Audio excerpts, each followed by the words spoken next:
اللہ کے رسول حضرت محمد مصطفیٰ صلی اللہ علیہ وآلہ وسلم بار بار امام حسین کو بلند کر کے نہ دنیا کو یہ بتاتے تھے کہ یہ حسین مجھ سے ہے اور میں اس حسین سے۔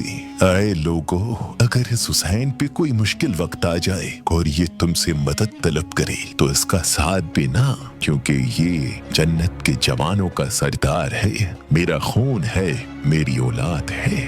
لیکن افسوس، ابھی رسول اللہ کی رحلت کو تھوڑا وقت ہی گزرا تھا کہ کربلا کے میدان میں ایک طرف 9 لاکھ کا مجمع تھا تو دوسری طرف وہ حسین جس کو اللہ کے رسول اپنے کندھوں پہ سوار کرتے تھے۔ امام حسین علیہ السلام اپنے نانا کی امت سے بار بار کہتے رہے کہ کیوں میرا رستہ روکا ہے؟ اے لوگو، پہچانو میں تمہارے نبی کا نواسا ہوں، کیوں 3 دن سے میرے بچوں کو پیاسا رکھا ہے؟ کیوں میرے عزیز و اقارب کو شہید کیا ہے؟ بتاؤ، کیا میں نے رسول اللہ کی شریعت میں ترامیم کی ہے؟ کسی انسان کا حق کھایا ہے؟ کسی انسان پہ ظلم کیا ہے؟ اتنے میں فوج یزید ایک آواز میں کہنے لگی، اے حسین، ہم سب تجھے تیرے بابا علی کے بغض میں قتل کر رہے ہیں تاکہ یزید ہماری جھولیاں دولت سے بھر دے۔ امام حسین نے فرمایا، اے لوگو، آج جس اسلام کا علم تمہارے ہاتھوں میں بلند ہے، یہ علم میرے بابا علی نے بلند کیا۔ مت بھولنا، خیبر و خندق میں اگر علی نہ ہوتے تو اسلام کی فتح ناممکن تھی۔ وہ علی جس نے پوری زندگی اسلام کی تبلیغ کی، حق کو بلند کیا، رسول اللہ کی حفاظت کی، آج اس علی کو یہ اجر دے رہے ہو۔ اے لوگوں، بتاؤ، اللہ کے رسول نے بار بار میرے بابا علی کا ہاتھ بلند کر کے فرمایا تھا کہ جہاں حق ہوگا وہاں علی ہوگا، جہاں علی ہوگا وہاں حق ہوگا، اور آج اس علی اور اولاد رسول کو یہ اجر دے رہے ہو۔ اتنے میں یزید کی فوج کے سپہ سالاروں نے دیکھا کہ کہیں فوج میں بغاوت نہ ہو جائے، اور اے شمر، جان دیکھ رہے ہو، حملہ کرو۔ بس لاکھوں کی فوج نے جب رسول اللہ کے نواسے پہ حملہ کیا، امام حسین علیہ السلام نے اللہ کا نام دیا اور ذوالفقار کو نیاز سے نکالا۔ تاریخ گواہ ہے، ایک طرف لاکھوں کا مجمع اور ایک طرف 3 دن کا بھوکا پیاسا حسین ابن علی ہے۔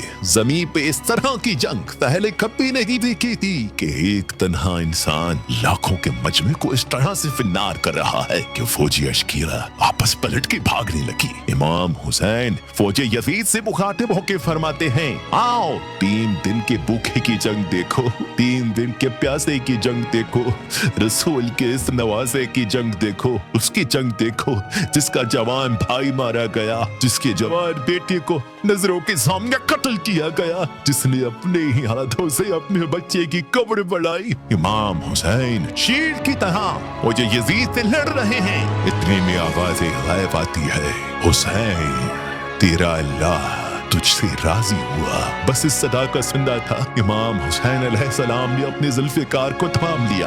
اتنی عمر بن سعد کہتا ہے، شمر کیا دیکھ رہے ہو؟ یہ علی کا شیر ہے، اس کو مات دینا ناممکن ہے، جاؤ خیموں کو آگ لگا دو۔ بس کچھ ظالموں نے بیویوں کی خیموں کو آگ لگا دی اور کچھ امام حسین کو طور پہ مارنے لگے۔ امام حسین کبھی بیویوں کی خیموں کی طرف بڑھتے ہیں، کبھی فوج کی طرف جاتے ہیں۔ عمر بن سعد اور شمر نے فوج کو 4 حصوں میں تقسیم کر دیا اور یہ کہا کہ کوئی بھی حسین کے قریب نہ جائے، جس کے پاس جو چیز ہے وہ دوسرے حسین کو مارے۔ جس کے پاس نیزہ تھا اس نے نیزہ مارا، جس کے پاس تیر تھے وہ تیر مارتا رہا، جس کے پاس برچیاں تھی وہ برچیاں مارنے لگا۔ تاریخ نے لکھا جس کے پاس مارنے کے لیے کچھ نہ تھا وہ کربلا کی گرم زمین پہ بٹی اٹھا کے امام حسین کی طرف بیٹھتا رہا۔ امام حسین کے جسم مبارک پہ ہزاروں زخم لگتے رہے۔ آپ کے جسم مبارک پر کتنی پیٹ تھے کہ آپ کا جسم مبارک نفس تک نہیں آ رہا تھا۔ بس جیسے ہی نواسا رسول گھوڑے کی سین سے زمین پہ آتے ہیں، سوجے یزید جھومنا شروع کر دیتی ہے، لیکن اتنے میں وہ گھوڑا جس پہ آپ سواری کیا کرتے تھے وہ امام حسین کے چاروں طرف گھومنا شروع کر دیتا ہے تاکہ ان تیروں سے میں اپنی آقا حسین کو بچا لوں۔ وہ گھوڑا توڑ ہی رہا تھا، اتنے